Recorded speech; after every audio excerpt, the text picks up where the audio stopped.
அன்பு கர்த்தருடைய பிள்ளைகளுக்கு காலை வாழ்த்துக்கள். லூக்கா சுவிசேஷம் 16வது அதிகாரத்துல ஆண்டவராகிய இயேசு கிறிஸ்து சொன்ன ஒரு உபமை உண்டு.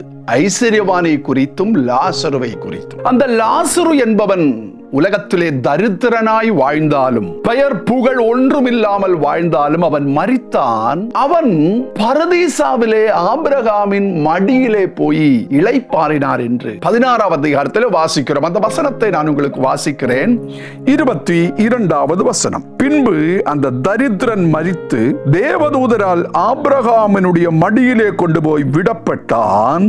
ஐஸ்வர்யவானும் மரித்து அடக்கம் பண்ணப்பட்டான். என் அன்பு பிள்ளைகளே, இங்கே லாசரு என்கிற மனிதன் மரித்து அவனுடைய ஆவி பரதீசாவிலே ஆபிரகாமினுடைய மடியிலே போய் இளைப்பாறுகிறது. இந்த காரியங்கள் யோசித்த போது எனக்கு மிகப்பெரிய ஆச்சரியம் என்னவென்றால், பரதீசாவிலே ஆபிரகாம் உட்கார்ந்திருக்கிறார். ஆபிரகாமின் மடியிலே போய் இந்த லாசரு உட்கார்ந்திருக்கிறார். இந்த ஆபிரகாம் யாரு?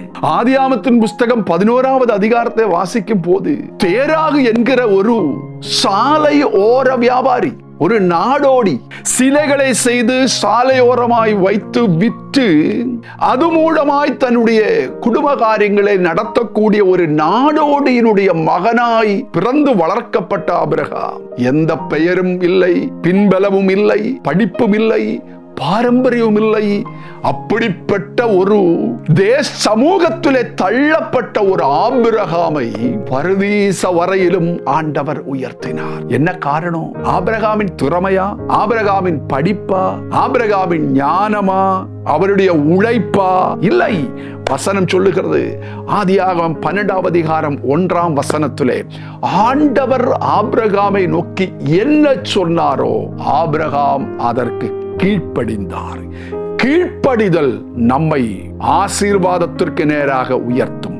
கர்த்தர் ஒன்றை சொன்னால் கேள்வி கேட்காம கீழ்ப்படியுங்க, பின்பற்றுங்க.